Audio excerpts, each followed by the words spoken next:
Hey, Programming 12, we're going to be putting in the floor and ceiling, I guess, to be the oak planks.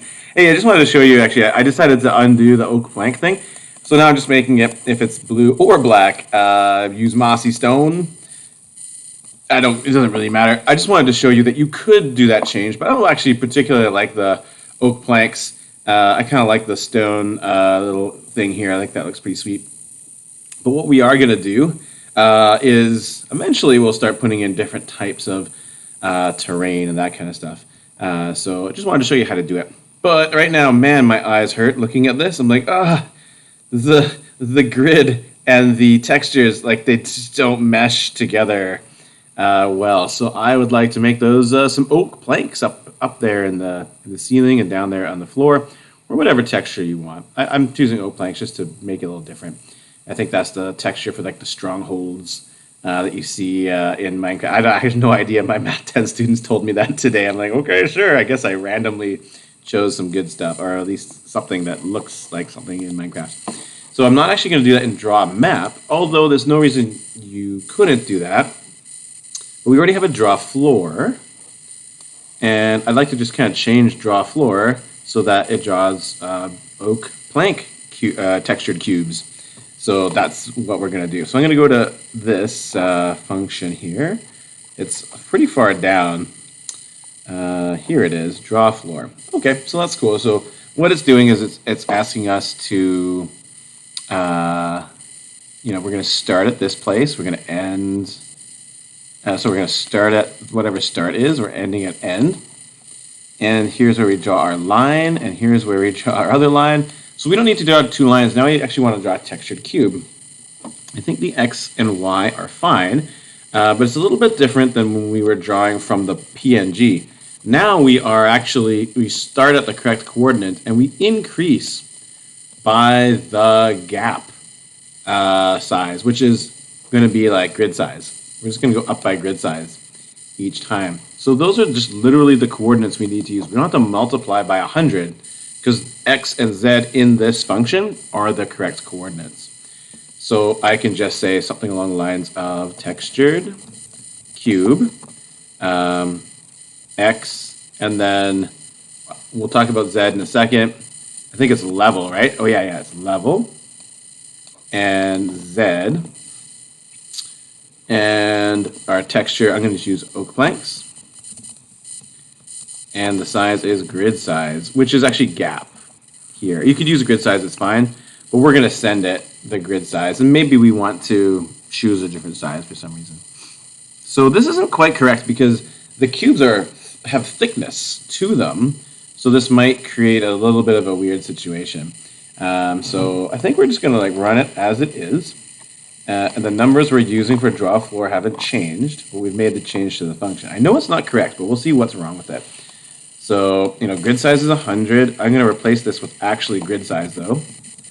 So then if I ever change my grid size, everything shifts along with it, which is a great feature. I do know I want to start here and end here. I just don't know about the height, if this is correct anymore. So let's run it, and let's see what happens. It might be correct. I don't know. I forget. Ugh! What the heck? So we've... Well then, I like it, but it's not what I wanted, hey? Oof. I think it's super cool. So what did we do wrong? Well, first of all, I can see the height is wrong for the ceiling. So it looks like I'm going to have to go up one. But we aren't doing this correctly, I think, for... Oh, yeah. So our lines are different. So I guess we're changing X and we're changing Z at the same time. That's why we get a diagonal line. Well, while I'm at it, I can change the height. So back in the draw function, I know the height for the ceiling has to be 1 higher. So I'll change that to times 4. So we found that information out. But we need a little bit more work because we're not drawing a grid. Yeah, so it's the right height now. We're not drawing a grid. We are drawing boxes. So we have to tile it out so we don't just get a diagonal line. That looks pretty interesting, though. So here's how we would do that. So what we want to do, I'll scroll way down again to draw floor. So it's not just a matter of changing X and Z at the same time. That's why we get a diagonal line. we want to change x, and then if, and I guess it's going to be, we want when z gets to the end, that's when we want to stop this. So we're going to change x, and then if x equals end, we might want to put greater or equal to end, just in case that doesn't work out. Then what we want to do is go down a level of z. So that's this here. And then also go back to the beginning of x.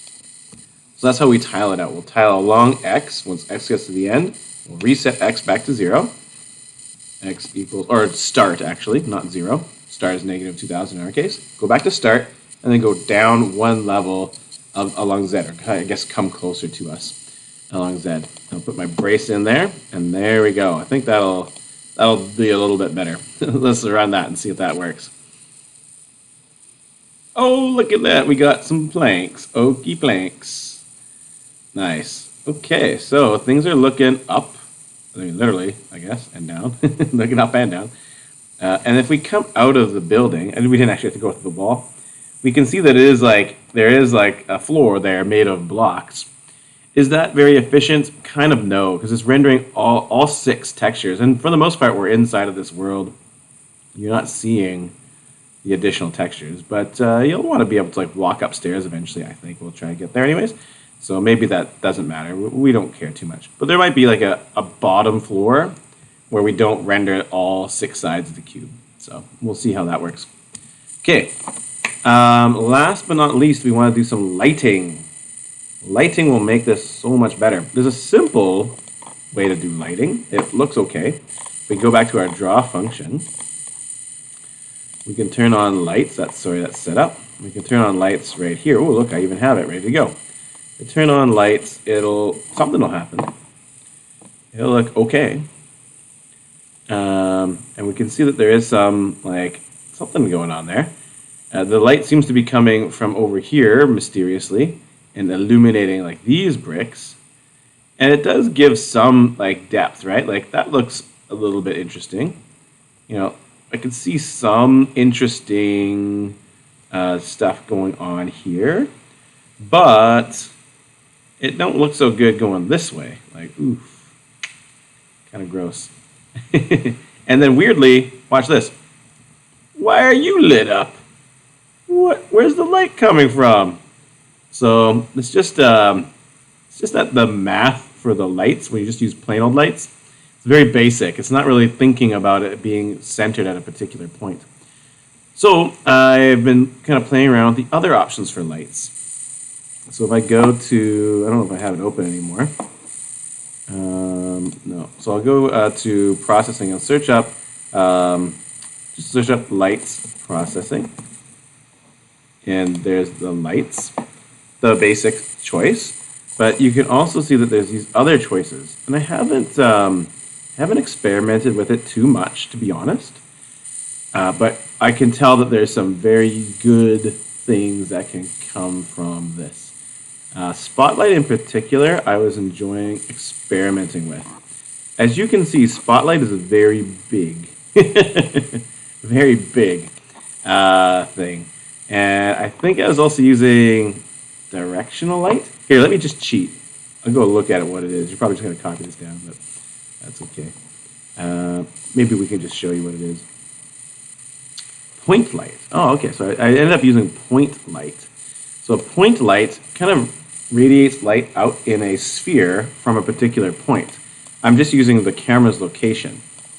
And this is the color of the light. So you can kind of change the color if you want to shine blue light or red light or something like that. And that's sort of the idea. So, okay, so I just use point light. Spotlight is super interesting. I just don't really quite have a grasp of it yet. So it's from a point, and it's directed at a point. So I'm making it centered from our camera, and it's spilling out in the direction we're facing. So I thought it'd be like a flashlight, but it didn't work out that way. It has this this direction, I think, is the key that I am. It's called the cone. I forget something about the angle of like the cone. So I have to figure this one out. This is probably the key, and I'll let you know if I find out. I actually don't know what that number is at all. I haven't researched it enough to tell you. But you can check out Spotlight, and you can do some research. This is still the color of the light here. Anyways, let's stick that in to my other. It's basically the same program at this point, I think. So no more lights. Put in point light instead. And then I think this lighting actually is pretty good. Like, it's not amazing, but it's not bad. You can see that they still have some weirdness. Like, you can see like the far away floor and wall gets black, but the the far away floor and ceiling get like dark, but the walls are bright as day when you are facing them, which is a little weird. Like, there's some kind of math there that's not being calculated. But like, this looks decent. Like, this is starting to look closer to what we expect it to look like. And if I walk through here, like, it kind of feels like I'm just walking through a corridor. So I think we could get a lot of mileage out of this for whatever program it is we are creating. So this is just a start for the lighting stuff. Maybe you guys will do some research and actually teach me. So share what you find about lights in Teams. I'd love to see what kind of interesting experiments you get up to discover this. If nothing else, create what we've done here. And then if you have the time and you have the interest and energy, then please experiment with the different ones. What's ambient light? I kind of know, but I kind of don't either. Actually, here's one thing I'll try. What happens if we change this to red? I have a meeting I got to go to. I better finish this up. But what if is it red light? Does everything turn red? Oh my gosh! It did. So like, when we take damage, we should change the color to red. Or if we get like the quad damage, like bonus damage feature, maybe we could turn it red. Or we put on the night vision goggles and we turn everything green. Oh my gosh. Red, green, blue. Let's put the middle one. It's a wonky thing. I don't know if this is like hilarious and just that's it. That's the end of it, but oh, night vision. Da da da da da. It's interesting that the line didn't change color, but the textures totally got green. Very cool. I'm undecided if this is going to be useful or not, but it's fun. I think it might be useful for like doing a flash if we take damage, like flashing red or something. Ooh, that's a cute one. I like that. That's a cute little feature. Anyways, thanks everyone. I really appreciate all the work you're doing at home. I know it's not easy when you have another class to come and watch these videos. Hopefully it's fun though. I was hoping that this would be an enjoyable experience to make things. It's so much easier when things are fun. So. Let me know how things are going on Teams. If you have any questions, if you discover some interesting things, or you just want to say hi or something, I'll see you on Teams. Okay? Thanks.